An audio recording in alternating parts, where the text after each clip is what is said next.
my name's Mitch Wilson, Global Ambassador for Blacktop Rum.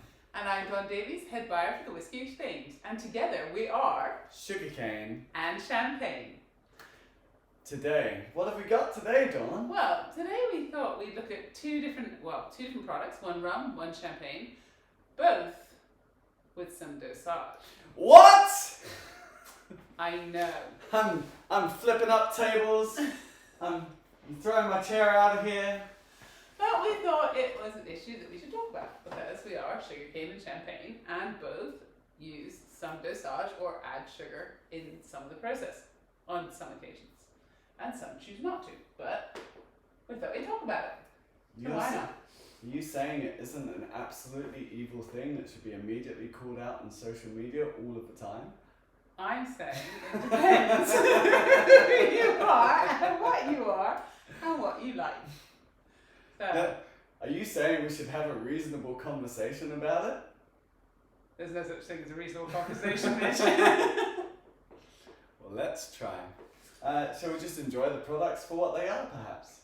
I think we could, and I think we have to accept that sometimes some people like something sweeter and some people like drier style. Now, I do prefer a drier style. I vary depending on the time of day. I prefer a dry style earlier on in the day and a sweet style at night.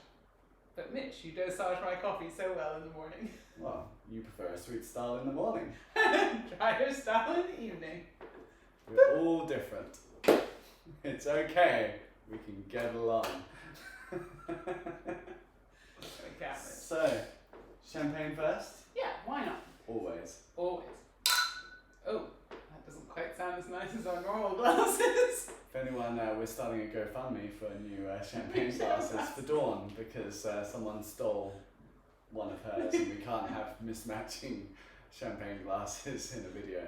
So we are now using the classic ISO tasting glass. So, this is by Dethune. It's from Ambonay, which is a small little village. And actually in Champagne, they add dosage to even out vintage variation. That was really the classic reason that they added a little bit of sugar syrup or sugar liqueur de tirage at the end just after bottling in order, one, to top up what was lost when you released the pressure from the bottle, and two, just as I said, to even out those vintage variations. So this has 9 grams per litre residual sugar. So a drier style of champagne will have between 5 and say 12 grams per litre residual sugar. So, Smells great. I'm excited. Mitch, you're always excited for champagne. It's true. That's delicious. So on the palate, it's got those classic notes. It's Ambonay, so it's always really elegant and fine, and it's got this really lovely minerality linked into it. But also you've got this really nice sort of, for me, golden apple, a little bit of kind of almond flour. There's a really, really pretty sort of light citrus note to it as well. And actually it's super balanced. So, when you add dosage into champagne, what you're doing is just creating a balance in the wine. And sometimes you need it, sometimes you don't. Sometimes I've had really sort of non-dosage styles which are actively awful and need some sugar. And when you talk about balance, you're talking about acidity to sweetness, like I would for a cocktail, right? Yeah. Like So balancing it out. you want that acidity, the palate, the texture, the flavors, and yes, of course, on the finish, I want some to carry that flavor through, and sometimes that sugar will just do that, and those styles will do that. And it just rounds out the palate a lot more. Now, you did say, as is classic for an Ambonay, but for me, an Ambonay is quite, I haven't heard that referred to before, so for anyone else who might be in my boat, what is an Ambonay? Why Ambonay is a village. It's a Grand Cru village, so when you're looking at Champagne, you have different levels of crus. So you have your sort of classic Champagne region, which is just AOC Champagne, and then you have Premier Cru and Grand Cru. And the higher you go, so Premier Cru is one step up, and then Grand Cru is another step up. So it basically means the terroir is super special. It's like the best sites in Champagne. And one of the most famous producers of Ambonay champagne is Krug. There we go. Very fancy. Yeah, very posh. It's almost as fancy as we are. But this is much better value for money. Cheers to that. So Mitch, should we have a look at the rum? Absolutely. So we have from here one of the latest in the releases from Plantation, from the Fiji Fiji Rum Island Co. So Fiji, for those of you who might not be familiar with rum style, it's a relatively new rum producing country. Like their distillery has been going for about 35 years now. There's only one distillery on the Fiji Islands that make any rum there. They've got a tremendous amount of sugarcane. They were famous back in the day for rums like Bounty Overproof, which they now can't export due to some weird trademark law. I think with South Africa, I think there's some crossover. Not the chocolate. Not the Bounty bar. I was like, hold on a minute. Not the chocolate. The chocolate's fine, but someone else did something. But yeah, so one distillery on Fiji making everything there. And in the last few years, they've their head distiller has been Liam Costello, who came over from Australia, and he's one of these fascinating men who just has like endless stories to tell you and just amazing tales. So. And is this a blend of pot column? Is it multi-column? What are they kind of using for stills in Fiji? So typically when Fiji was one of the distilleries which I've been lucky enough to go and visit, and Liam said that everything there, he typically, when he blends it, he does a 50-50 pot column blend, which is quite unusual for a distiller to share. They might change it up or not tell you, but Liam was very, very distinct, like, yeah, pot column, even portions. My understanding from everything I know that's come from the Plantation releases is they buy the pot and column separately and then blend it in-house once it gets to cognac. So it might not necessarily be a 50-50 blend, but typically it would always be a blend of the two. They're pretty good usually with all the information on there. I'm not sure how much of the blend ratio is on this one, but yeah, typically anything Fiji, you'll see a pot column blend coming through. And how much sugar has been added into this? This one has 16 grams per litre added, which is on the label, which is a lovely addition. And actually, I think for me with sugar, it's about transparency. So it's my choice then whether I want to drink it or I don't want to drink it. And I think that's the real key thing. It's about giving the consumer the information they want in order to assess what they like and what they don't like. Absolutely. Yeah. So let's have a smell. Let's have a taste. It's beautiful on the nose. It's got that real, it's like a rich kind of walnutty. Yeah. It's almost got that furniture polish. Yeah. A little bit of that sort of savoury spice, I would say, in Indian cooking that I find. So one of the lovely things I really like about Fiji rum is it can almost be too intense a lot of the times. Like if you get a real raw example of Fiji rum, you get this real rich, heavy, tannic kind of rum coming through.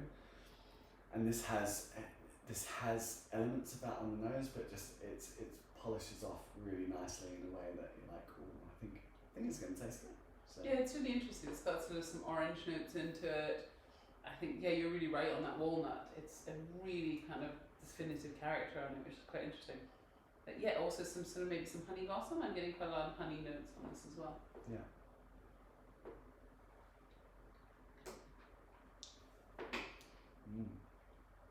So on the palate, this is quite round and soft. Actually, I think you get more on the nose than the palate. The palate for me seems a little bit sort of tighter. Yeah. And maybe is not having as much expression as the nose, but that might just be it needs a little time in glass. And also, that's something we should always think about when we're tasting spirits and wine, is giving it time to breathe. Yeah. But yeah, you've definitely got that sort of honey note coming through. I think you don't have so much that almond, but you have a little bit of roasted banana and a little bit of kind of dried spice again. It's quite, even though there is a sweetness on the back palate, it does finish quite dry, which is quite interesting. I think what's interesting for me with the Fiji rum release as well is at the moment we have this kind of so when I was living in Australia, there's a tremendous amount of Fiji rum that gets released in Australia, which the rest of the world doesn't really see, and that rum is very, very light, like super light, much lighter than this. And then a lot of the independent bottler releases that we see are very, very heavy and full-on expressions of Fiji, because Fiji has everything in between. It has two pot stills, 5,000 litre, 10,000 litre, has I believe 5 column stills going on as well. So they sort of have this amazing range of rum that they can make, from super intense to crazy light as well if they want to. And this for me is a nice sort of in the balance, in the middle. It's got some of those it's very approachable. aromatics. got those aromatics, Rum but for strength. me this would be a good mixing rum, good bartender rum. Like, yeah, you could throw it in, get some of that nose, and yeah, does the job. My favourite story from Fiji. Is this the flamingo story, Mitch? No, it's the minor bird story. It's close to, I don't know what the flamingo story was. Okay. There are so many stories. Okay, tell us the minor bird story. I think I do know the story, but yeah. So for years and years and years, they used to do open fermentation in Fiji. And they used to have their molasses tanks all open and wild yeast and everything else going on. And in Fiji you have minor birds who would fly along and they would smell the molasses and they'd go, ooh, molasses, as you do as a minor bird. I'm sure we've all been there. And they would fly onto the side of the molasses tanks and they'd dip their heads in, have a little sniff of the molasses and maybe eat some. And the carbon dioxide that was bubbling up and was sitting on top of the molasses would knock the minor birds out and they would fall into the molasses tank. Just so you know, this does happen to Mitch when he's had a few drinks. This is an FYI. I've woken up in a molasses tank. Not as many times as I'd like to actually. Anyway, so every month they'd have to scrape out all the minor birds, and so a few years back they decided to make the switch from open to closed fermentation. Were the minor birds dead? Yes. So there was fermented minor bird in the Fiji rum? Yeah. So if you've ever wondered, like, oh, that Little Fiji animal? rum, that Fiji rum doesn't taste as rough as it used to. Well, yeah.